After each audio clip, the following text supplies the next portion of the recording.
15장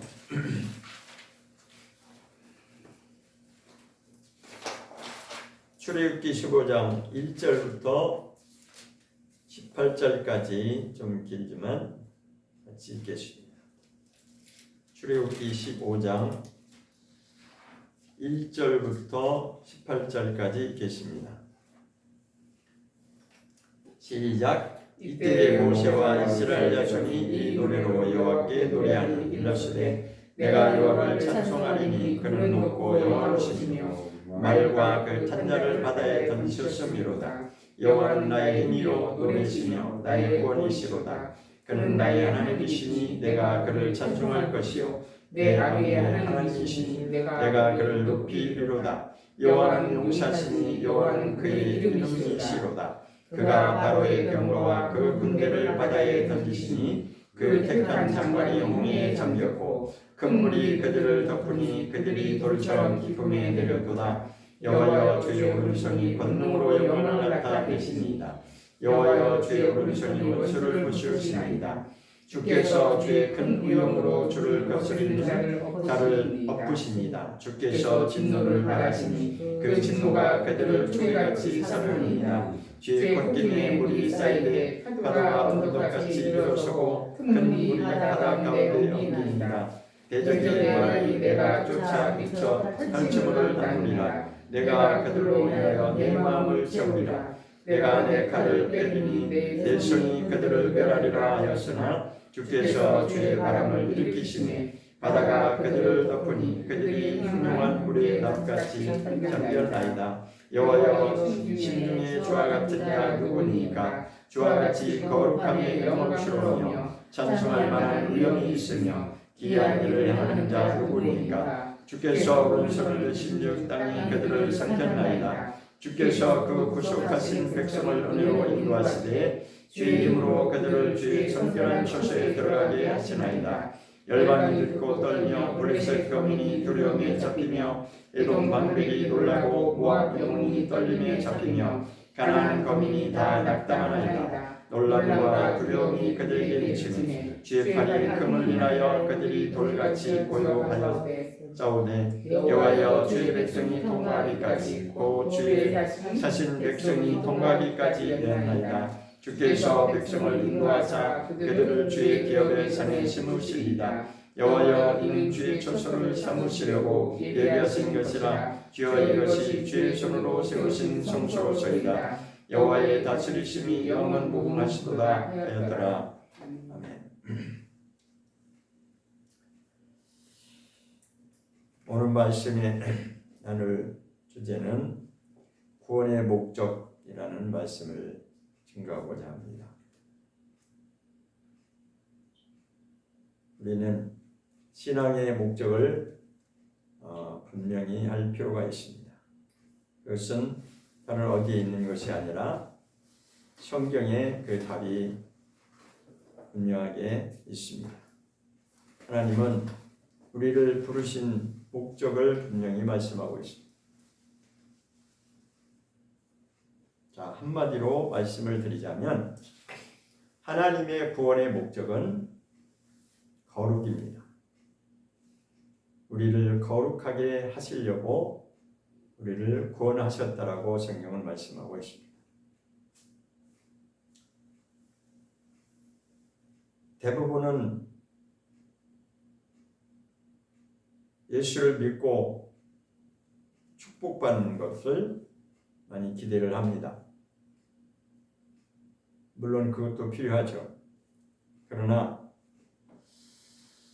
진정한 축복과 복은 하나님 나라에 가서 받는 것입니다. 그러나 이 땅에서는 그 하나님 나라에 들어가기까지 우리가 모든 과정을 다 인내하면서 승리하는 것이 바로 하나님의 뜻입니다. 그것은 바로 하나님이 원하시는 거룩을 우리가 이루기 위해서 그렇게 가는 것입니다. 어떤 사람은 예수를 믿다가 내 원대로 되지 않으면 다시 세상으로 돌아가는 경우도 있죠. 그러나 그가 진리를 분명히 알았다면 돌아갈 수 없는 것입니다. 자기의 그 어떠한 목적을 위해서 무엇인가를 기대하고 왔다가 자기가 원했던 그 기대치가 못 미치면 떠날 수밖에 없는 것입니다. 지극히 그것은 인간의 입장으로서 보면 당연한 것이죠. 그러나 성경은 분명히 말씀하십니다. 아담이 잃어버린 그 하나님의 형상을 회복해서 본래 하나님이 주시고자 했던 정말 우리가 상상할 수 없는 그 영원한 하나님 나라의 그 영광이 있다라고 하는 것을 계속해서 성경은 보여주고 있습니다. 그러나 당장 우리 앞에 보여지는 것이 없기 때문에 우리는 실망하기도 하고 고민에 빠지기도 하고 정말 아주 갈등 속에 그런 많은 세월을 보내기도 합니다. 그러나 성경은 점점 더 깊이 알면 알수록 이것은 분명한 것입니다. 오늘 본문 말씀의 마지막 결론 부분에 보면 이런 말씀이 있습니다. 17절에 한번 보겠습니다.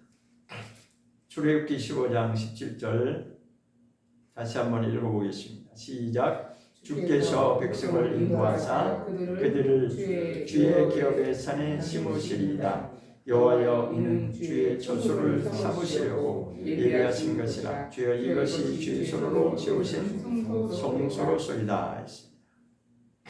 주의 기업이라는 말이 있고 그 다음에 주의 처소라는 말이 나오고 그 다음에 마지막으로는 주님의 손으로 세우신 성소라고 하는 말씀이 나옵니다.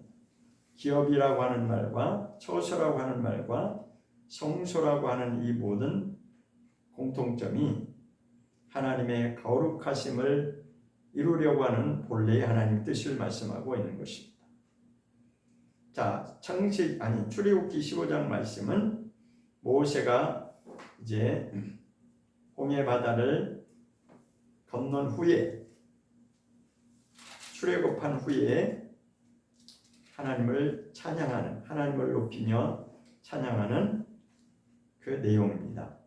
그러니까 모세는 이것을 알고 하나님을 찬양하는데 하나님께서 우리를 애굽에서 이렇게 이끌어내신 것은, 애굽에서 우리를 탈출시킨 것은 그것이 바로 구원인데 거기에는 하나님의 목적이 있었다라는 것을 지금 고백하고 있는 것이죠. 그래서 출애굽기 15장 1절부터 보면 쭉 내용을 읽으면 무슨 내용이 기록됐냐면 홍해 바다를 하나님이 가르치는 내용과 그 바다를 이스라엘 백성들이 건너는 내용을 기록하고 있죠.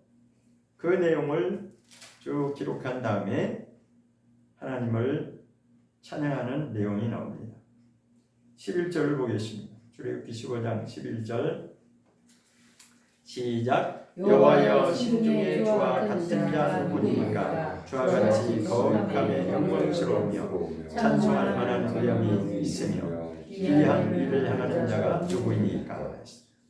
그러니까 이 홍해 바다를 가르는 이 엄청난, 사람으로는 감히 상상할 수도 없고 있을 수도 없는 그러한 내용이죠. 그래서 좀 안타깝게도 신학자들 중에는 창세기 1장부터 11장까지 그 내용을 실질적으로 믿지 않는 자들도 있습니다. 그러니까 그것은 그냥 이론이고 그것은 그냥 어떻게 그런 일이 있을 수 있겠느냐라고 이렇게 말하는 그런 경우도 있어요. 그런 영향을 받으면 성경의 절대성이 거기서 이제 무너지는 거죠. 그러면 어떤 현상이 벌어지냐면 내가 믿고 싶은 것만 믿는 것입니다. 그것이 사람들이 말하는 내가 복음이 되는 거죠. 내가 믿고 싶은 것만 믿고 이거는 어떻게 말이 안 돼 이거는. 그러면 그거는 인정 안 하는 거죠. 그러면 그거는 온전한 믿음이라고 볼 수 없죠. 어쨌든 이 모든 사실은 역사적인 사실입니다. 분명히 있었던 사실을 기록하는 것입니다. 성경에 거짓말을 기록하는 것은 아니에요. 자, 그 이전에 모세가 애굽 땅에서 나오는 그 엄청난 사건도 있었지만 그 이전으로 더 창세기에 돌아가 보면 그보다 더 큰 일이 있었죠. 그게 뭐예요? 노아 시대 때 온 세상이 한번 물에 완전히 잠겼던 그런 사실이 정말 역사적인 사실로 있었습니다. 그러나 그것이 우리에게 믿어지는 것은 하나님이 함께 하시는 자는 그게 믿어질 것이고 그렇지 않은 자는 믿어지지 않을 것입니다. 그런데 역사적인 사실로 그 아라랏산인가요? 맞죠? 아라랏산. 아라랏산에 실제로 그 증거가 발굴됐다고 하죠. 우리가 직접 보진 않았지만, 그러니까 그 성경학자나 그 역사에 관심이 있는 자들은 실제로 그것을 막 이렇게 조사를 하고 탐구를 하고 막 그렇게 하죠. 그런데 실제 그 산에 가보면 노아가 방주 지었다는 그 흔적이 그대로 남아있다는 것이죠. 그것은 무엇을 말하냐면 역사적인 사실이 분명히 있었다라는 것을 말하는 것입니다. 그러므로 우리는 이 성경의 모든 기록한 사실들이 그냥 재미있는 이야기로 기록한 것이 아니라 사실을 기록한 것이다라는 것입니다. 그런데 여기서 중요한 것은 하나님은 정말 거룩 그 자체이신 하나님이십니다. 그런데 아담 이후로 인간이 타락으로 완전히 그냥 자기의 욕심을 위해서 살아갈 수밖에 없는 존재가 되어버렸습니다. 그래서 우리는 가장 결정적인 순간에 가면 이 속에서 본성적으로 무엇이 올라오냐면 이기심. 이기심이 뭐예요? 나를 위한 그 이기심이 발동되게 되어 있습니다. 이제 웬만큼 예를 들어서 세상의 종교가 말하는 그런 도를 닦는다고 하죠. 그래서 우리는 흔히 산신령 이야기도 하고 도사 이야기도 하고 그런 얘기를 하는데 도를 닦고 뭐 한다고 할지라도 정말 그가 결정적인 순간에 가면 이 속에서 본능적으로 숨길 수 없는 그 자기를 위한 이기심이 드러나게 되어 있어요. 그게 바로 무엇이냐면 타락한 인간의 본래의 모습입니다. 그러나 그것을 벗어버리고 정말 우리가 하나님을 신뢰하고 끝까지 하나님을 신뢰하고 따라가는 것은 이 성경 말씀이 정말 믿어지는 사람만 그렇게 갈 수가 있습니다. 그러나 세상은 우리를 그렇게 편안하게 갈 수 있도록 내버려 두지를 않죠. 항상 태클을 거는 것이 바로 세상의 환경입니다. 자, 레위기를 한번 보겠습니다. 레위기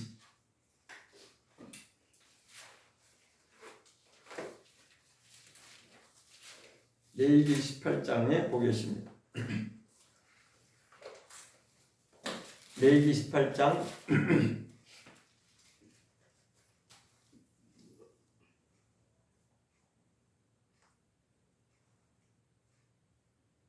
18장 1절부터 5절까지 보겠습니다. 시작. 여호와께서 모세에게 일러 가라사대 너는 이스라엘 자손에게 고하여 이르라. 나는 여호와 너희 하나님이라. 너희는 거하던 애굽 땅의 풍속을 두지 말며 내가 너희를 인도할 가나안 땅의 풍속과 규례도 행하지 말고 너희는 나의 법도를 좇으며 나의 규례를 지켜 그대로 행하라. 나는 너희 하나님 여호와니라. 너희는 나의 규례와 법도를 지키라. 사람이 이를 행하면 그로 인하여 살리라. 나는 여호와니라.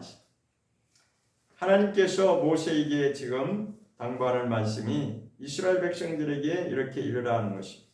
핵심은 무엇이냐면 애굽 땅의 풍속을 좇지 말고 가나안 땅의 풍속을 좇지 말고 반대로 너희는 나의 법도를 나의 규례를 지켜 행하라. 그것이 핵심입니다. 다른 말로 말하면 우리에게 이것을 적용하자면 우리가 애굽 땅하고 우리가 가나안 땅하고 아무 상관이 없잖아요. 그죠? 이거는 이스라엘 백성들만 해당되는 것 같죠? 그러나 우리의 신앙으로 적용한다면 애굽 땅과 가나안 땅의 풍속이라고 하는 것은 이방 민족의 세상 문화를 따르지 말라는 것이죠. 세상이 살아가는 대로 똑같이 하지 말라는 거죠. 구별되라는 것입니다. 구별되는 것이 뭐예요? 그들과 똑같이 행동하지 아니하고 우리는 말씀대로 그 말씀을 따라서 살려고 하는 것이 우리 믿음의 사람들의 걸음인 것이죠. 그런데 우리는 지금 현실을 보면 세상 모든 것이 지금 완전히 이방의 세상 문화로 장악이 되어 있습니다. 이제 점점 더 앞으로는 그렇게 갈 것입니다. 그래서 이것을 세 가지로 이제 요약해서 말씀드리자면, 세상은 하나님을 배도하는 그 배도 문화로 지금 흘러가고 있어요. 그 다음에 두 번째로는 음란 문화가 온 세상을 완전히 지배하고 있습니다. 그 중에 대표적인 것이 동성애죠. 물론 동성애 한 가지만 문제가 되는 것이 아니에요. 아무튼 그래서 아주 문란한, 성적으로 문란한 그런 문화로 점점 더 그렇게 치닫고 있습니다. 세 번째로는 돈 문화입니다. 돈이면 모든 것이 다, 어떤 가치관도 필요 없고 자기의 주관도 필요 없고 그냥 돈 앞에서, 그래서 제가 우리 아이들한테 가끔 이런 얘기를 합니다. 돈 앞에 비굴한 인생을 살면 안 된다. 돈 앞에 사람들이 무너지거든요. 비리가 왜 생기죠? 부정부패와 비리는 돈이 연관되어 있습니다.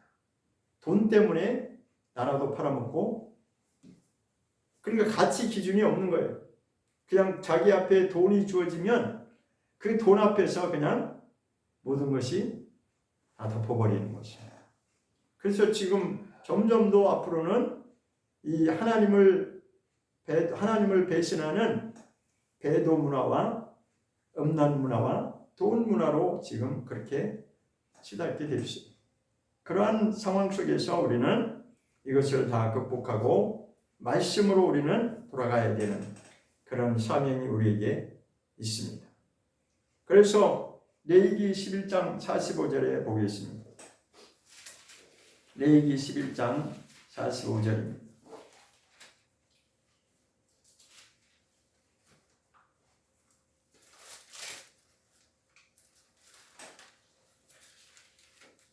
(44절을) 먼저 읽고 45절 읽겠습니다.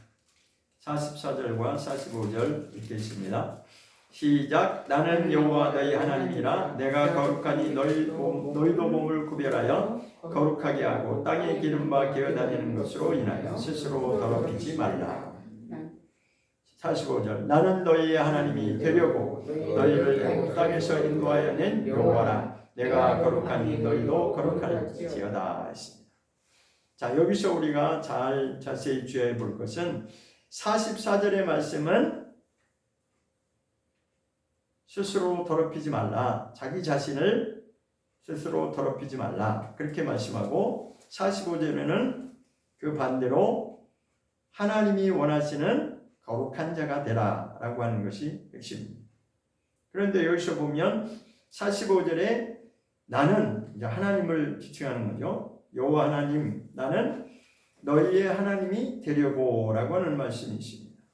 자, 그러면 이 말씀은 이미 이스라엘 백성들에게 이르는 말씀인데, 이스라엘 백성들이 출애굽을 해서 광야로 나온 상태이죠. 그런데 하나님 뭐라고 하시냐면, 나는 너희 하나님이 되려고 애굽 땅에서 너를 이곳으로 이끌어냈다, 이렇게 말씀하고 있습니다. 그럼 뭐예요? 우리는 분명히 홍해바다를 건넌 그 엄청난 사건을 무엇으로 알고 있어요? 구원이라고 우리는 분명히 알고 있죠. 왜 그래요? 유월절을 넘어서 유월절을 지키고 거기서 넘어왔거든요. 그렇죠? 그래서 그 양의 유월절 어린 양의 피를 통해서 넘어왔어요. 홍해바다도 건넜어요. 엄청난 이적도 봤습니다. 그럼에도 불구하고 하나님은 아직도 진행의 상태로 말씀하고 있습니다. 완성된 것이 아니죠. 그러니까 하나님이 원하시는 구원은 거룩이라고 하는 것을 여기서 반증하고 있습니다. 그러니까 이스라엘 백성들을 애굽 땅에서 이끌어낸 목적이 바로 무엇이냐면 거룩을 이루기 위해서 너희를 이끌어냈다는 것입니다. 그러니까 구원의 최종적인 목적은 바로 유월절을 통해서 애굽 땅을 탈출하고 홍해바다도 건넜지만 그러나 최종 목적은 어디까지 가야 되냐면 거룩함을 이루어야지만이 하나님이 진정한 우리 하나님이 되실 수 있다는 것입니다. 하나님과 함께하는 그 자리에까지 우리가 가기를 원한다는 것이죠. 여기 그렇게 말씀하죠. 내가 거룩하니 너희도 거룩해야 된다라고 말씀하고 있습니다. 자, 19장을 다시 한번 보겠습니다. 레위기 19장. 레위기 19장.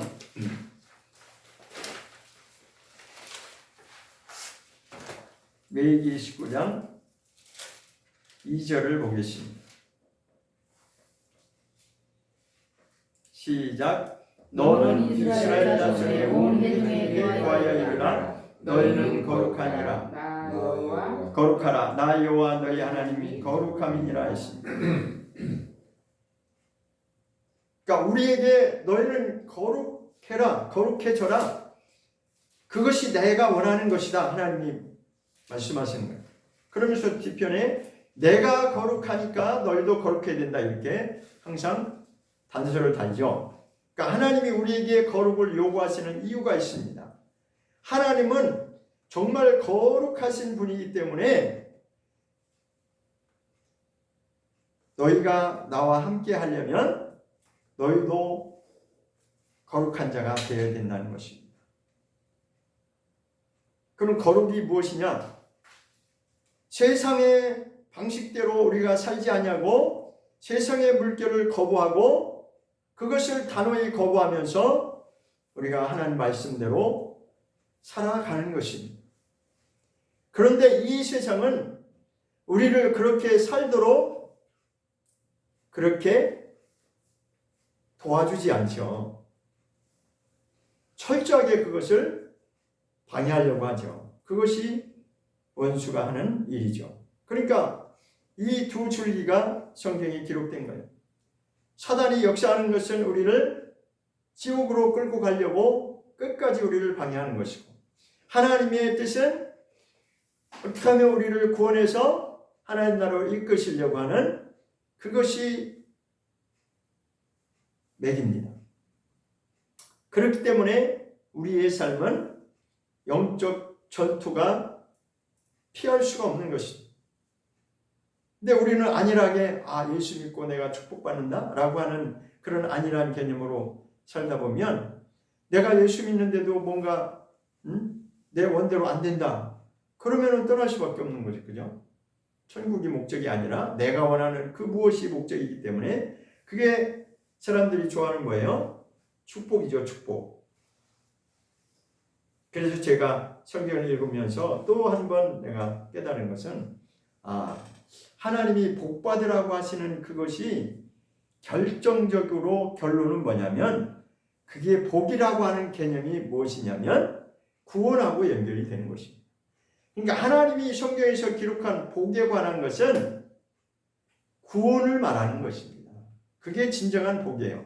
그러니까 복이라고 하는 말이 히브리어로 바라크라고 이제 되어 있는데 그 원어의 뜻을 살펴보면 뭐라고 되어 있냐면 무릎 꿇다라고 하는 그런 뜻이 있어요. 그리고 경배하다라고 하는 그런 뜻을 담고 있습니다. 그건 뭘 얘기하는 거예요? 그러니까 복이라고 하는 것은 우리가 구원을 말하는 것인데 구원을 받기 위해서는 내가 하나님 말씀 앞에 굴복당해야 되는 것입니다. 하나님 말씀 앞에 내가 굴복당하는, 무릎 꿇는 것이 바로 그것이 복 받는 길로 가는 것입니다. 또 하나는 하나님만을 경배하는, 이 세상의 그 어떤 것으로도 우리의 마음을 빼앗아가지 못하고 오직 하나님만 경배하는 그것이 바로 진정한 복이라는 것입니다. 결론은 복과 구원이 연결이 되는 거죠. 그런데 그것을 잘못 풀어서 이 세상에서 내가 예수 믿고 뭔가 잘 되는 걸로 그렇게 풀어버리면 이것은 하나님의 말씀을 오해하는 것입니다. 자, 죄송한 말씀이지만, 자, 우리가 그런 간증들을 이제 여러분도 가끔씩 들어보셨을 것이에요. 내가 예수 믿어서 뭐가 잘 되고, 뭐 우리 자식이 잘 되고, 취직이 잘 되고, 뭐 사업이 잘 되고, 이렇게 간증하는 경우를 보죠. 근데 사실은 그것은 부수적인 것입니다. 그것은 최종의 우리의 신앙의 목적이 될 수가 없어요. 만약에 그런 간증을 한 사람이 나와서 그런 간증을 했어요. 그죠? 들을 때는 그게 참 듣기 좋습니다. 그러면 나도 저렇게 예수 믿고 복 받아가지고 나도 모두 잘 되고 모두 잘 그래야 되겠다. 이렇게 이제 사람들마다 그런 바람이 있어요. 그러면 그렇게 살다가 그런 바람을 가지고 살다가 내가 원하는 만큼 그것이 안 이루어진다. 그럼 어떻게 돼요? 아, 예수 믿어도 소용없네. 이렇게 되는 거죠. 그죠?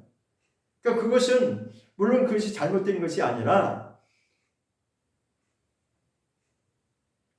그것이 우리의 신앙의 목적인 것처럼 말을 하면 안 된다는 거지. 성경은 분명히 구원의 목적에 대해서 뭐라고 말씀하시냐면 내가 거룩함을 이루기 위해서 내가 너희를 애굽 땅에서 이끌어냈다. 이렇게 성경은 말씀하고 있는 것입니다. 그러니까 애굽 땅에서 나온 게 뭐예요? 오늘날 우리한테 적용하면 우리가 예수 믿겠다고 나온 거잖아요. 그죠? 내가 세상 방식대로 나 살지 않고 나는 예수 믿고 내가 살겠습니다. 근데 예수를 믿고 시작하니까 그리고 어떤 사람은 이런 말을 하는 경우도 있어요. 내 예수 괜히 믿었네. 예수를 믿고 나니까 너무 이게 행동 반경이 막 좁아지는 거예요. 손해보는 것도 많고 억울한 것도 많고 막 옛날 같으면 여러분도 말씀하시잖아요. 내가 옛날 같으면 내가 이런 상황에서 내가 가만히 있어? 내가 분명히 그런 얘기 하잖아요. 그죠? 근데 그런 것까지도 다 이제는 다 바뀌는 거예요. 왜? 우리의 가치관이 바뀌었기 때문에. 우리의 가치관이 이 땅에서 저 하나님 나라로 바뀌었기 때문에. 혹자는 말합니다. 사기치는 거라고, 거짓말하는 거라고. 그 믿어지지 않는 사람들은 그럴 수밖에 없어요. 그 몇 마디 대화를 해보면 이 사람이 어떤 사람이라는 게 딱 나오죠. 그러니까 저도 만나는 사람 제가 이제 어떤 기회가 돼서 예수를 복음을 전하고 싶으면 이렇게 이제 몇 마디 전해보면 그게 딱 나와요. 이 사람이 어디에 가치관을 두고 살고 있는지 이게 딱 나옵니다. 그러나 진실한 그리스도인들은 분명히 이 말씀에 대해서 권위를 두고 이 말씀대로 내가 그렇게 살지 못할지라도 그렇게 하려고 하는, 그렇게 소망하는 정말 저 천국 하나님 나라에 대한 소망을 분명히 가지고 삽니다. 그러나 대부분의 사람들은 내가 원하는 대로 되지 않으면 그냥 집어치우는 거죠. 그죠? 경상도 말로 뭐죠? 차프라. 내가 학교 다닐 때 경상도 친구가 좋아서 친구를 하는데 지금도 가끔 전화. 야, 차프라. 지가 마음에 안 들면 차프라. 집어치라는 거죠. 그죠? 그런데 우리는 그럴 수 없습니다. 정말 진리를 아는 사람은 이 가치가 얼마나 소중하고 세상의 모든 것을 다 준다 할지라도 바꿀 수 없다라고 성경은 분명히 말씀하고 있습니다. 한 영혼을 내가 제대로 구원시키는 것이 천하보다 귀한, 그럼 천하보다 귀한 것이 한 영혼이라면 천하를 다 줘도 맞바꿀 수 없다는 것이에요. 그러면 사람들이 비웃겠죠. 그래요? 에이, 그래도 그렇지. 제가 웃기는 얘기로 어떤 목사님이 간증하는데 항상 기도하면 그 앞에 사모님이 기도를 하는데 새벽 기도를 하면 옆에서 항상 들으면 그래도요 하나님 그래도요 자꾸 그게 뭐 그래도요 그게 자꾸 그걸 달고 살더래. 그게 뭐냐면 자꾸만 미련이 그래도 하나님 이것도 해주시고 이것도 해주시고 이것도 잘되게 해주셔야 되지 않겠느냐는 그런 의미죠. 우리는 항상 자꾸만 뭔가 미련이 남아서 그렇게 살아갈 수밖에 없는 존재일지라도 그러나 하나님은 분명히 말씀하십니다. 시편의 49장을 한번 보겠습니다. 시편 49장 시편 49장에 존귀함에 대해서 두 번을 말씀하고 있습니다.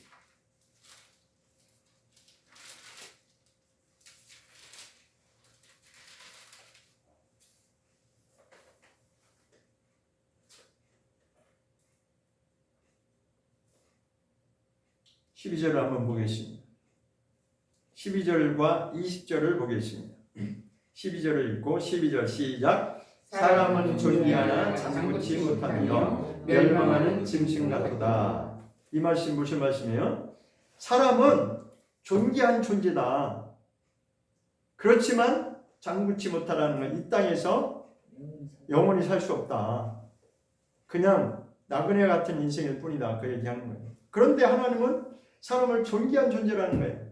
그러나 이것을 못 깨달으면 멸망하는 짐승같이 살 수밖에 없는 것이 우리 인생이라는 거예요. 한번 생각해 보세요. 이 땅에 한번 태어났다가 가는데 내가 얼마나 존귀한 존재라는 걸 깨닫지 못하면 하나님으로 말미암아 하나님의 말씀으로 말미암아 내가 존귀한 존재라고 하는 걸 못 깨닫는다면 내가 어떤 존재라고 말하고 있어요? 짐승같이 살 수밖에 없다는 것이에요. 사람들은 이 말을 하면 거부를 하겠죠. 그죠? 내가 짐승이라고? 그렇게만 하겠죠. 그러나 우리는 하나님 말씀 앞에 겸손한 자가 되어야 됩니다. 그래서 회개치 않는 자는 어떤 자들이 회개치 않느냐? 하나님 말씀 앞에 겸손하지 않은 자가 회개가 안 되는 거예요. 아무리 말씀으로 좋은 말씀을 전하려고 해도 이 마음에 겸손함이 없는 자는 자꾸만 자기 얘기를 하는 거예요. 자기 주장을 하는 거예요. 그것이 뭐냐면 인간의 타락한 본성이 거기서 나오는 것입니다. 왜 그래요? 사람은 본래 타락한 이후에 우리는 본성적으로 이 육체의 욕구를 충족시키기 위해 사는 이기적인 존재로 우리가 변질된 거예요. 처음에 하나님의 아담을 왕의 권세를 주시면서 그렇게 에덴 동산에서 그 하나님의 그 환경 가운데서 살 수 있는 진정한 축복이 에덴 동산에 있었는데 그것을 잃어버린 것입니다. 그것을 잃어버릴 뿐만 아니라 본질적으로 우리 속에서 나오는 것은 여전히 육체의 만족을 위해서 살 수밖에 없는 그런 존재로 타락하는 것이 바로 우리의 존재인 것입니다. 또 한 번 20절을 보겠습니다. 시편 49장 20절을 보겠습니다. 시작. 존귀에 처하나 깨닫지 못하는 사람은 멸망하는 짐승 같도다. 다시 한 번 읽겠습니다. 존귀에 처하나 깨닫지 못하는 사람은 멸망하는 짐승 같도다. 아까 12절에서도 뭐라고 했어요? 멸망하는 짐승 같다고 그랬죠. 그 결론은 뭐예요? 우리는 멸망하게 돼 있다는 거예요. 짐승처럼 육체의 만족을 육체의 욕구를 위해서 그렇게 살 수밖에 없는 존재고 그렇게 살다가 결국은 멸망으로 끝난다는 것입니다. 얼마나 인생이 불쌍합니까? 우리가 정말 인생이 얼마나 불쌍한 존재라고 하는 것을 알면 우리는 하나님 말씀으로 돌아갈 수밖에 없는 존재입니다. 그래서 하나님은 그 구원의 목적을 뭐라고 하시냐면 너희는 거룩함으로 말미암아 나에게 오라 라고 말씀하시는 거죠. 그 하나님 나라에 들어가는 것은 구원인데 그게 최종 구원인데 유월절을 통해서 우리가 홍해바다를 건넜다 할지라도 그것은 아직 진행 중입니다. 그런데 원수는 그것을 싹 바꿔가지고 그것이 구원의 마지막인 것처럼 유월절 어린 양의 피로 우리가 예수 믿으면 구원 받는다라고 그렇게 포장시켜 놓고 나머지는 어때요? 나머지는 내가 원하는 그런 삶을 살도록 만드는 거지. 그럼 우리가 세상의 풍속을 따라가게 돼 있어요. 나는 예수를 믿노라고 말을 입으로는 고백하지만 내 마음속에는 여전히 세상 방식을 따라갈 수밖에 없도록 되어 있습니다. 왜? 아직 이것이 바뀌지 않았기 때문에. 그래서 우리는 삶의 전부를 통해서 우리는 하나님께로 돌아가는 이것이 바로 구원의 여정인 것입니다. 다시 레위기 20장을 가보겠습니다. 레위기 20장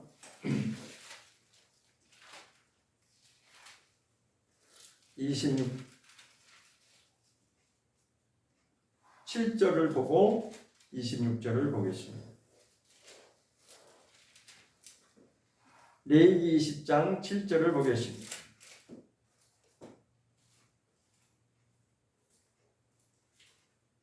시작. 너희는 스스로 깨끗게 하여 거룩할지어다. 나는 너희 하나님 여호와니라. 그리고 26절에 가보겠습니다. 26절 시작. 너희는 내게 거룩할지어다. 이는 나 여호와가 거룩하고 내가 또 너희로 나의 소유를 삼으려고 너희를 만민 중에서 구별하였음이니라. 하나님이 지금 뭐라고 말씀하세요? 나의 소유를 삼으려고 하나님의 목적입니다. 나의 소유를 삼으려고 너희를 그 만민 중에서 많은 사람 중에서 너희를 구별하여서 택했다는 거죠. 부르셨다는 것이죠. 그러면 이제는 우리가 그 은혜에 보답하는 것은 뭐예요? 정말 하나님의 말씀대로 내가 사는 것이에요. 그냥 입으로 나는 믿습니다라고 고백하고 다른 모든 것은 내가 하고 싶은 대로 사는 것이 아니라 모든 삶을 통해서 내가 하나님께로 돌이키려고 그런 인생을 살려고 해야 되는 것이죠. 레위기 20장 내용을 자세히 읽어보면 전반부는 1절부터 5절까지는 우상 숭배에 관한 내용이 나오고 있습니다. 몰렉이라고 하는 그 우상이 있어요. 몰렉이 이제 나오면서 그 몰렉이라고 하는 우상 숭배를 통해서 하나님의 성소를 더럽혔다라고 하는 그 말씀을 기록하고 있습니다. 그리고 그 뒤에 이제는 6절부터 보면 음란에 관한 세상 풍속에 대해서 기록하고 있는데 너희가 거기에서 물들지 말라는 것입니다. 너 자신을 지켜서 스스로를 깨끗하게 해서 7절 말씀이 그 말씀이죠. 세상은 지금 이렇게 흘러가고 있는데 세상은 다 음란에 흘러가고 있는데 그럼에도 불구하고 너희는 자신을 스스로 깨끗게 하여서 거룩한 존재가 되라 라고 말씀하고 있습니다. 하나님의 말씀 앞에서 너희가 어떻게 살아야 될지를 돌아보라는 것입니다. 그리고 10절 이하에 보면 여전히 하지 말아야 될 그러한 인간의 행동에 대해서 기록하고 있습니다. 자, 13절을 한번 읽어보겠습니다. 13절. 레위기 20장 13절입니다. 시작. 누구든지 여인과 교합하든 남자와 교합하면 둘 다 가증한 일을 행하는 즉 반드시 죽일지니 그 피가 자기에게로 돌아가리라. 이게 무슨 내용이죠? 오늘날 동성애를 여기서 이렇게 설명하고 있습니다. 남자끼리 성적인 교합을 하면, 그러니까 남녀가 하는 정상적인 것이 아니라 남자가 남자끼리 하면, 그러니까 오늘날 우리 표현으로 하면 동성애는 하나님이 어떻게 하신다고요? 그거는 죽여야 된다는 거예요. 자, 이 말씀을 두고 오늘날 봐라, 성경에 하나님은 이거 죽이라고 했지냐 하면 뭐라고 사람들이 답변해요? 그때는 율법 시대고 지금은 아니다라고 그렇게 답변하죠. 그래서 지금 보세요. 온 세상이 지금 동성애로 완전히 다 장악하고 있습니다. 우리나라도 지금 그것을 법으로 통과시키려고 하는 직전에 있습니다. 예전에 어떤 사람이 그런 말을 한 적이 있어요. 아시아권에서는 최고 먼저 아시아권에서는 1등으로 동성애를 합법화시키는 나라가 됐으면 좋겠다라고 자기의 어필을 한 적이 있어요. 그럼 어쨌든 자, 지금 세상은 그렇게 가고 있습니다. 그게 바로 무엇을 증거하고 있냐면 세상의 이방 문화가 온통 세상을 다 지금 쓸어가고 있습니다. 그 중에서 정말 하나님의 말씀대로 살려고 하는 자들은 이게 아니다라고 하는 것을 말을 해야 됩니다. 자기가 어떤 불이익을 당한다 할지라도 말을 할 수 있어야 돼요. 자, 앞으로는 강단에서 동성애는 죄입니다 말하면 교도소 가는 그런 일이 벌어진다고 지금 예상을 하고 있죠. 그러니까 그 사람이 정말 말을 어떻게 하느냐에 따라서 이 사람이 어떤 사람인지 우리가 볼 수 있어요. 정말 하나님 앞에서 자기의 신앙 양심을 두고 말하는 자인지 아니면 자기의 유익을 따라가기 위해서 그냥 적당히 타협하는 자인지 그 말씀으로 우리가 비추지 않으면 말씀을 덮어놓고 이야기하면 얼마든지 말 바꿀 수 있어요. 그러나 성경은 분명히 이것을 말씀하고 있습니다. 모든 사람들이 그렇게 간다 할지라도 우리는 그렇게 하면 하나님이 인정하지 않는다는 것입니다. 왜? 우리는 거룩한 존재로 살아야 되기 때문에 그렇습니다. 저와 여러분은 하나님의 나라의 시민권을 가진 자로 살아가야 됩니다.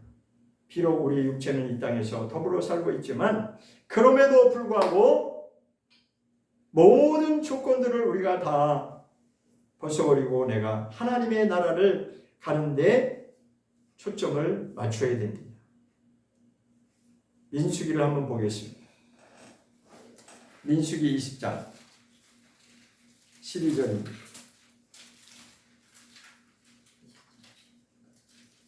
민수기 20장 12절.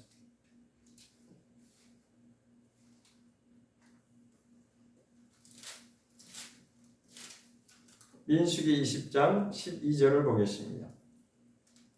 시작. 여호와께서 모세와 아론에게 이르시되 너희가 나를 믿지 아니하고 이스라엘 자손의 목전에 나의 거룩함을 나타내지 아니한 고로 너희는 이 종일을 내가 그들에게 준 땅으로 인도하여 드리지 못하리라 하시니라.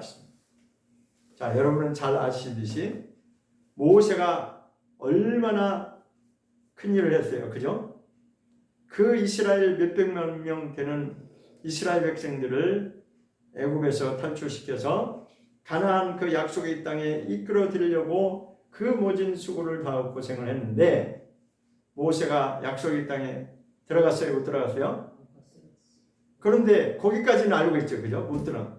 근데 모세가 그 엄청난 일을 하고도 진짜 고생하고 정말 충성을 다했는데 그럼에도 불구하고 그가 약속의 땅에 못 들어간 이유가 있어요. 그 이유를 성경에서 뭐라고 그랬어요? 네. 그만큼 하나님은 거룩에 대해서 양보하지 않습니다. 모세일지라도 다른 일반 백성이 아니라 다른 일반 성도가 아니라 그 지도자로 이스라엘 백성을 이끌었던 모세를 하나님이 인정하시고 그를 썼음에도 불구하고 마지막에 순간에 너는 여기까지만 멈춰라 라고 말씀하고 있습니다.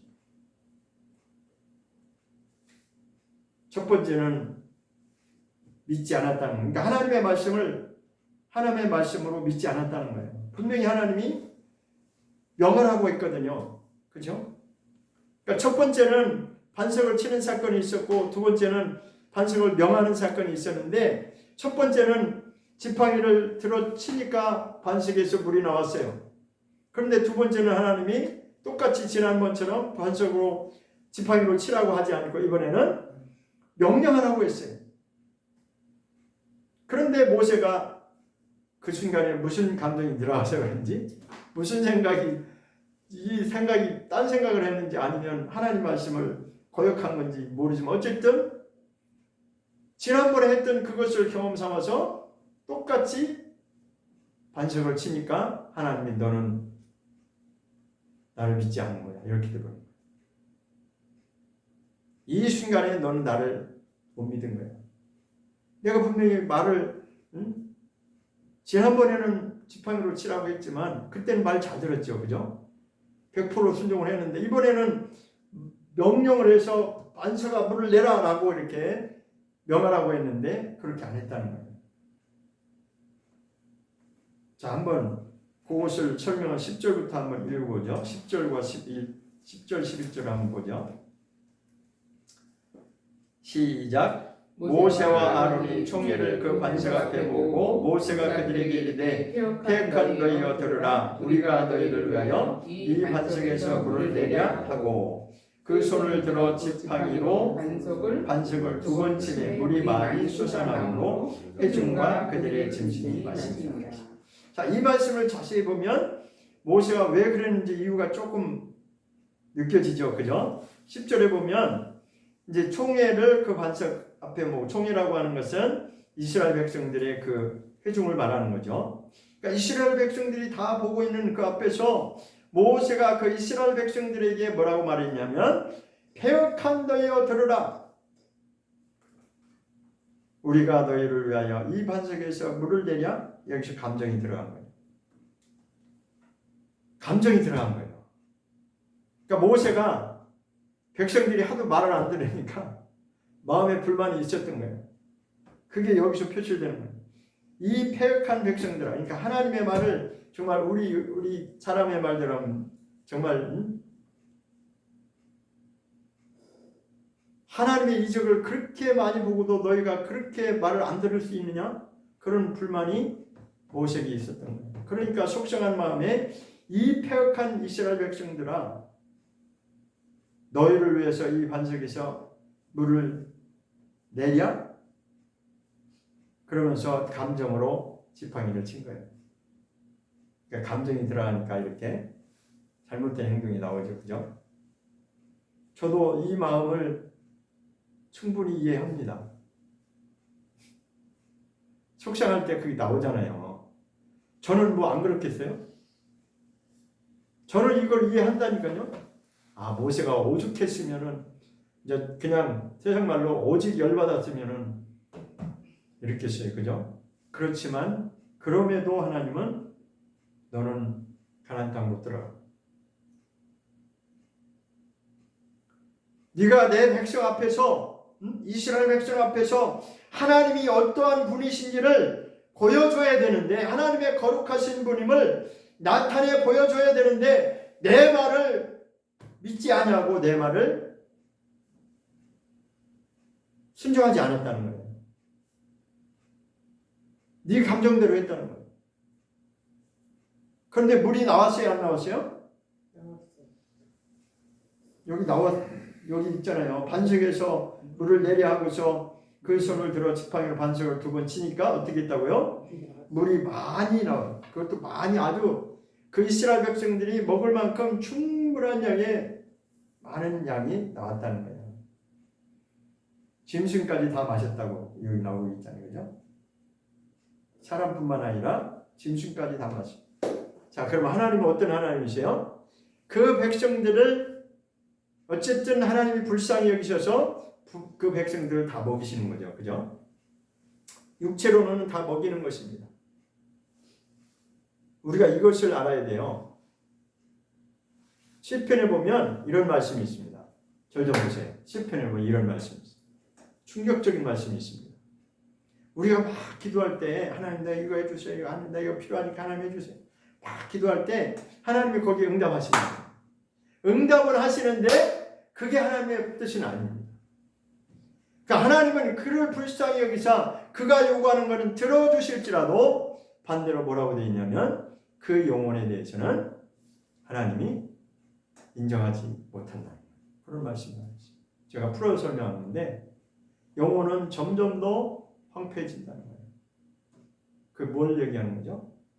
하나님의 목적은 거룩함에 우리가 거룩함을 이루어가는 것이 목적이지 우리가 요구하는 하나님 그러니까 어린아이의 심정에서 어린아이의 수준에서는 자꾸만 거기에 머물 수밖에 없는 거예요. 하나님의 뜻을 알고 그렇게 우리가 하나님의 뜻에 맞춰가야 되는데 자꾸만 우리는 뭐예요? 하나님이 나의 요구를 들어주기만을 바란다 이거죠. 왜? 나는 이게 필요하니까. 그렇죠. 당장 이게 필요하고 이게 필요하죠. 그러나 하나님은 거기에 응답해 주신다 할지라도 응답해 주신다고 해서 좋아할 것만은 아니라는 것입니다. 깨닫지 못합니다. 나는 내가 요구한 것을 하나님께 기도해서 받을 수는 있지만 하나님이 원하시는 뜻이 거기에 그것이 아니라면 나는 점점 더 하나님과 정반대되는 길을 갈 수밖에 없다는 거죠. 일평생 평행선을 간다면 어떡하겠어요? 하나님과 뜻이 일치해서 하나님이 원하시는 그 길로 가야 되는데 평생을 내 요구사항대로 내 고집대로 간다면 하나님과는 평행선 갈 수밖에 없는 거예요. 그럼 내 영혼은 성장하지도 않고 여전히 내 길을 가는 거죠. 그래서 하나님은 이 구약 성경에서 여러 번 표현하시는 말씀이 있어요. 이스라엘 백성들이 내가 정말 너희를 통해서 거룩함을 이루려고 그래서 내가 진정 너희 하나님이 되려고 진정 나의 소유가 되게 하려고 너희를 이끌어냈는데 너희는 아직도 내가 원하는 길을 이해하지 못하고 있다. 그걸 뭐라고 표현하냐면 주의 도를 알지 못한다. 그래서 하나님 나의 생각과 너의 생각이 다르다. 그런 표현을 하시는 거죠. 깨닫는 자만이 이것이 들려질 것입니다. 민수기 27장을 한 번 더 보겠습니다. 민수기 27장. 민수기 27장 14절입니다.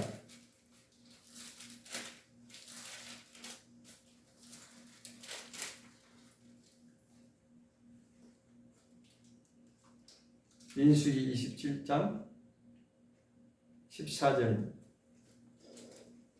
시작. 이는 신광야에서 회중이 분쟁할 때 너희가 내 명을 거역하고 그 물가에서 나의 거룩함을 그들의 목전에 나타내지 아니하였음이니라. 이 물은 신광야 카데스 브리바의 물이니라. 지금 이거 무슨 얘기하는 거예요? 아까 조금 전에 읽은 그 이야기 여기서 또 하는 겁니다. 민수기 20장 12절에 말씀했던 그 반석에 물을 내는 그 사건을 여기서 또 한번 말씀하고 있는 것입니다.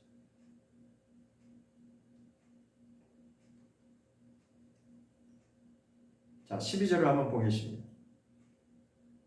12절 27장 12절 시작. 여호와께서 모세에게 이르시되 너는 이 아바림 산에 올라가서 내가 이스라엘 자손에게 준 땅을 바라보라 하십니다. 이때 심정이 참 하나님이 그 아바림 산이라고 하는 그 산이 있나 봐요. 저는 뭐 안 가봤으니까 모르겠는데 아바림 산이라고 하는 그 산에 하나님이 올라가라고 해서 거기서 뭘 보여주냐면 저 앞을 바라보니까 하나님이 약속하신 그 가나안 땅이 바라보이는 거예요. 그러니까 하나님이 약속 땅이 저기란다 보여준 거예요. 보여주는 것까진 좋았는데 13절 보겠습니다. 13절 시작. 본 후에는 내 영 아론에 돌아간 것 같이 너도 조상에게로 돌아가리니. 이게 무슨 말씀이에요? 너는 저 가나안 땅 구경만 하고 너는 못 들어간다. 그걸 보니 하나님 진짜 모세를 지금 모세가 어떤 심정이겠어요? 하나님이 지금 보여주긴 보여주는데 진짜 그 심정이 어떻겠어요? 그죠? 그럼 차라리 보여주지나 말지. 하나님이 보여주시면서 너는 저기 못 들어간다. 그렇잖아요. 지금 내 형, 그러니까 아론이 먼저 죽었어요. 아론이 먼저 죽었는데 아론이 조상에게로 여기 조상에게로 돌아간다고 하는 표현은 죽음을 말하는 거예요. 이제 너도 이제 곧 죽을 것이다 그 얘기예요. 그 이유가 뭐예요? 14절이 그 이유가 되는 거죠. 왜 못 들어간다는 거예요? 이는 광야의 신광야에서 회중들과 함께 있을 때 나의 명을 거역하고 명하라고 했는데 그것을 거역하고 하나님의 거룩함을 그 이스라엘 백성들 앞에서 나타내지 아니한 이유로 인해서 너는 여기까지다. 여러분 한번 생각해 보세요. 잘 왔어. 여기까지 정말 잘 왔는데 이제는 곧 약속의 땅이 곧 눈앞에 있는데 하나님이 저 높은 산에 올라가라고 해가지고 그 광야를 다 보여줬어요. 구경시켜주면서 너는 저기 못 들어간다 라고 말씀하시면 어떻겠어요? 어떻겠습니까? 그 심정이. 근데 그 이유가 뭐예요? 하나님의 말씀을 믿지 않고 하나님의 거룩함을 나타내 보여주지 않는 것이다. 네가 백성들 때문에 속상한 마음 내가 이해하지만 그것을 감정으로 표출해서 내 말을 거역하고 그럼에도 불구하고 하나님은 물은 다 주셨잖아요. 그죠? 백성들을 위해서 하나님은 물을 다 내게 해서 시커먼 물 마시게 했어요. 그렇지만 그렇게 거역했던 그 모세는 약속의 땅에 못 들어가는 일이 벌어지는 것입니다. 자, 그럼 신약에서 뭐라고 말씀하시는지 신약으로 한번 가보겠습니다. 에베소서를 보겠습니다.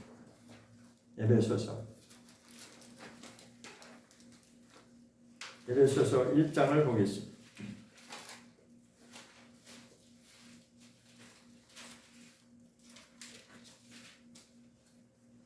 에베소서 1장 4절. 에베소서 1장 4절입니다.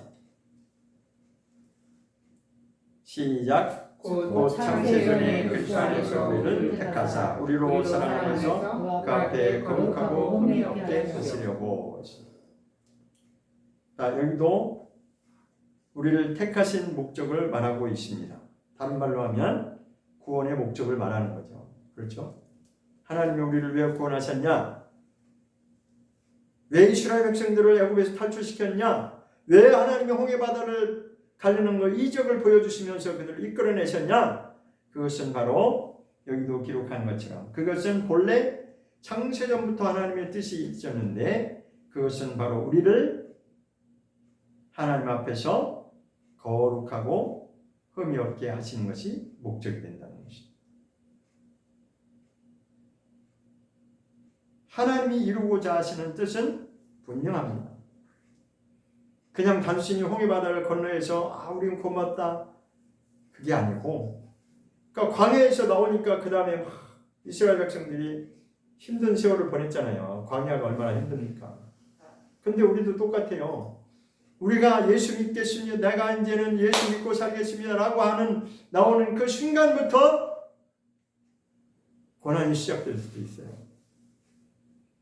물론 평탄하게 가는 사람도 있을 수 있겠지만 그러나 중요한 것은 그때부터 풍파가 저의 경우를 들자면 제가 은혜를 받고 나서 정말 하나님 앞에 무릎 꿇고 난 이후에 아주 처음부터 저는 아주 풍파가 닥치기 시작했어요. 그는 누구도 이해를 못합니다. 저는 그 순간에 그때 좀 그 순간에 예수 정말 그냥 예수 믿는 건 어렸을 때부터 믿었죠. 그냥 그거는 뭐 그냥 따라다닌 거고 진짜 제가 하나님께 은혜를 받고 나서 이제 결단하고 출발하고 나서 딱 1년 만에 풍파가 닥쳤어요. 그래서 저는 그 순간에 내가 여기서 믿음을 포기할 것이냐 막 그런 갈등이 1년 내내 1년이 넘게 그런 세월을 보냈어요. 근데요, 정말 하나님이 지키심으로 제가 떨어져 나가지 않았습니다. 다시 세상으로 돌아가지 않았습니다. 전적으로 하나님의 붙들어 주심이죠.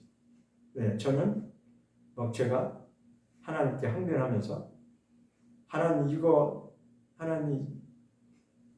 이거 해결해 주시지 않으면 나 하나님 떠나겠습니다. 그렇게 기도했어요. 제가 진짜로 저는 그렇게 기도했어요. 그게 유일한 나의 목적이었어요. 그런데 나의 원하는 대로 되지 않았습니다. 그럼에도 불구하고 하나님이 저를 붙들어 주셨다는 것이 너무너무나 감사하죠. 자, 4장을 보겠습니다. 에베소서 4장 24절. 에베소서 4장 24절.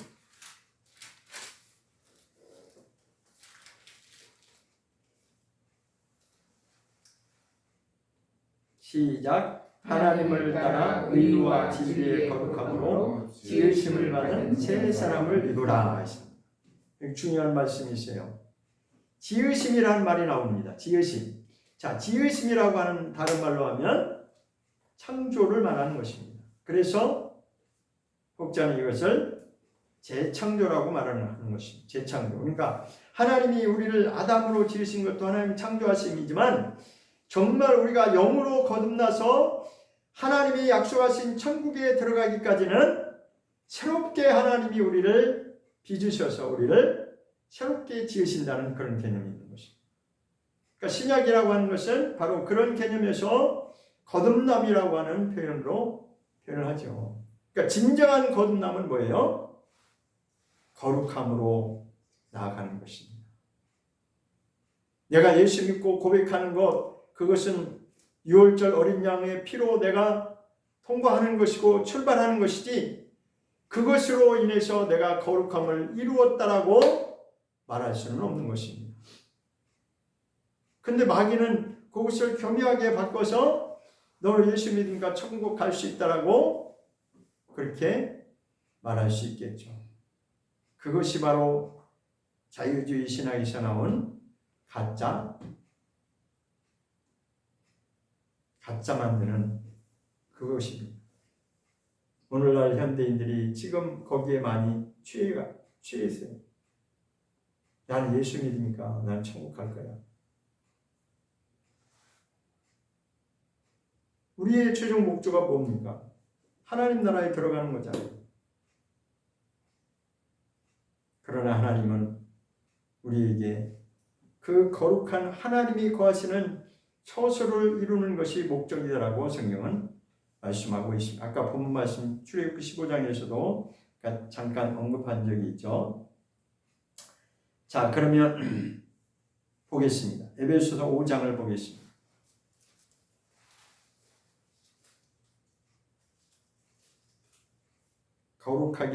거룩함으로 지으심을 받은 새 사람이 되는 게 목적입니다.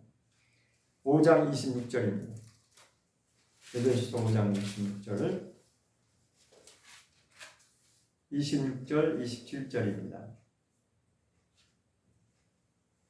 에베소서 5장 26절과 27절 시작. 이는 곧 물로 씻어 말씀으로 깨끗하게 하사 거룩하게 하시고 자기 앞에 영광스러운 교회로 세우사 티나 주름 잡힌 것이나 이런 것들이 없이 거룩하고 흠이 없게 하려 하심이니라 했습니다. 이 말씀도 역시 하나님이 원하시는 거룩함을 이루는 것이 목적이라는 거죠. 티나 주름 잡힌 것이 없는 그런 교회, 영광스러운 교회, 거룩하고 흠이 없는 그런 교회. 자, 우리는 교회라고 하면은 자꾸 건물을 연상하게 되는데 건물은 교회라고 물론 말할 수도 있지만 그냥 엄밀히 말하면 그는 예배 드리는 장소입니다. 장소.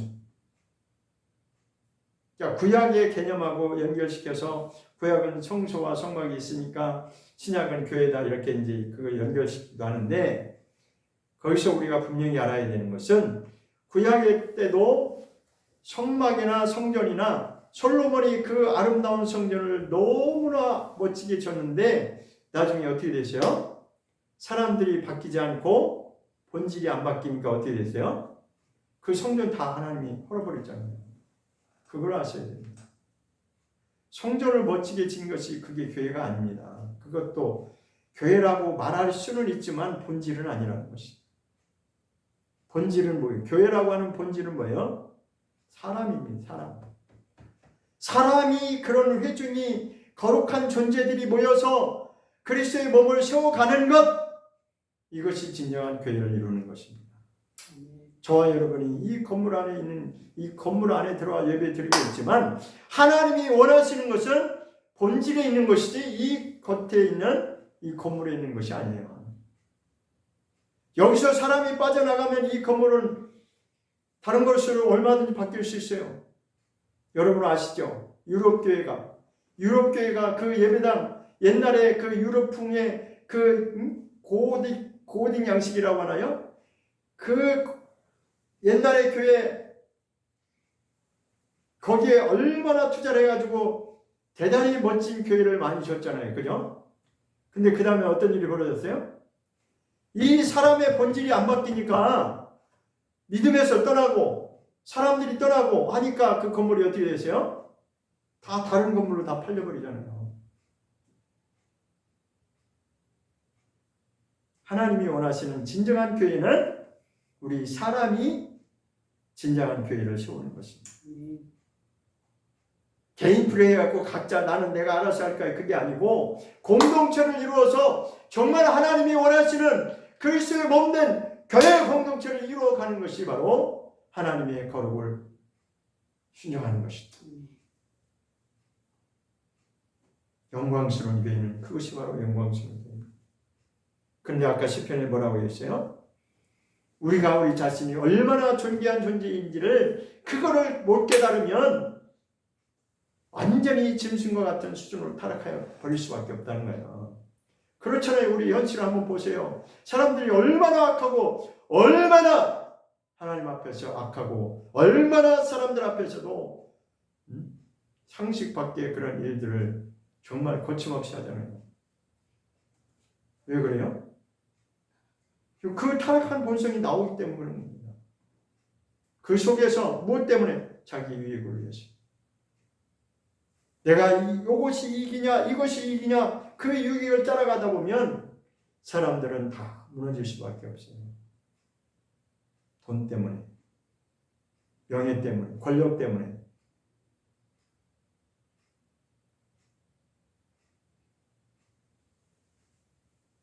우리가 사는 길은 하나님 말씀으로 돌아가는 것이 정답입니다. 그런데 어떤 사람들은 믿음이 있느라고 하면서도 때로는 많은 사람들 앞에서 자기 양심은 접어두고 그냥 적당히 타협하는 말을 하고 거기에 더 심하면 아유 그냥 하지 말아야 될 말도 하고 그러잖아요. 무엇 때문에? 자기 유익 때문에.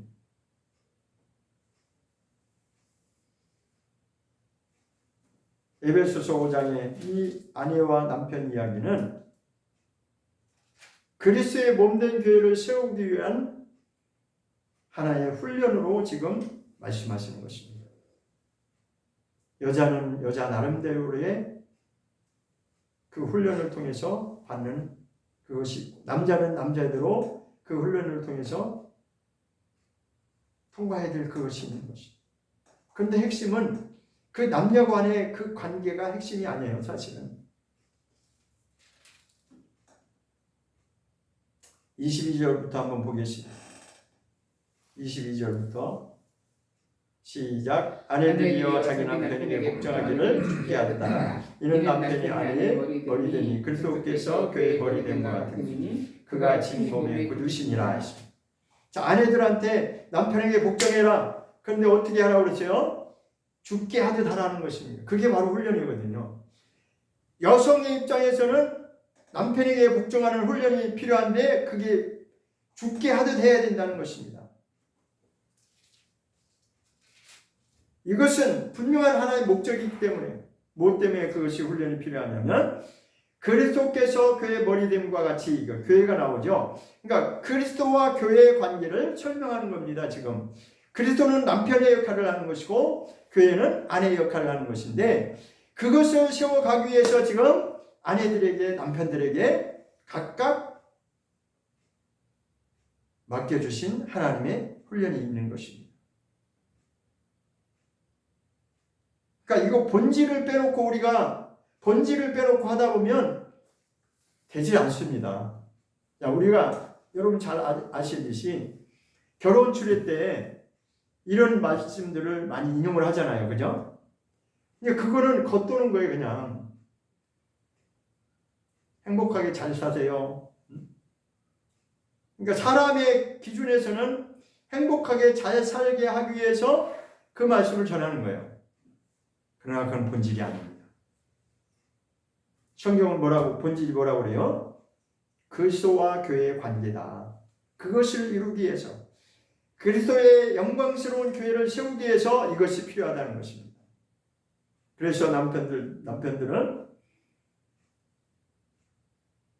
자기 아내를 사랑하기를 제 몸같이 해야 된다는 것입니다. 근데 이게 참, 그래서 보면 우리는 이게 훈련이 필요한 겁니다. 잘 되든가요, 이게? 우리가 말씀으로 훈련받지 않으면 되지 않습니다. 그러니까 보세요, 여러분. 요즘에 이혼율이 얼마나 많죠? 그러니까 말씀으로 돌아가지 않으면 결혼 주례 때 아무리 멋진 말을 해도 안 된다니까요. 금방 깨지잖아요. 여러분 잘 아시듯이 돈 많고 인기 많고 한다고 하는 그 연예인들, 언제는 막 뭐 이렇게 결혼한다고 소식이 있다가 얼마나 있으면 무슨 소식이 들려와요? 금방 깨졌다는 소식이 들려오잖아요. 왜 그래요? 하나님의 말씀으로 훈련되지 않으면 그게 안 되게 돼 있어요. 우리는 안 되게 돼 있습니다. 왜 그렇습니까? 우리의 타락한 본성이 각자 다 자기중심적인 그게 나올 수밖에 없기 때문에 하나님의 말씀으로 돌아가지 않으면 안 되게 돼 있습니다. 우리는. 그래서 타락한 인간의 본성이 그렇게 하나님을 대적하면서 자기 하고 싶은 대로 살 수밖에 없는 것입니다. 그 하나님의 뜻을 이루기까지는 우리의 평생 동안 걸어가는 이 과정 속에서 이 훈련이 필요한 것입니다. 그 목적이 뭐라고 했어요? 다른 같이 그리스도의 몸된 교회를 세워나가기 위해서, 그리스도의 몸된 교회를 세우는 것이 목적입니다.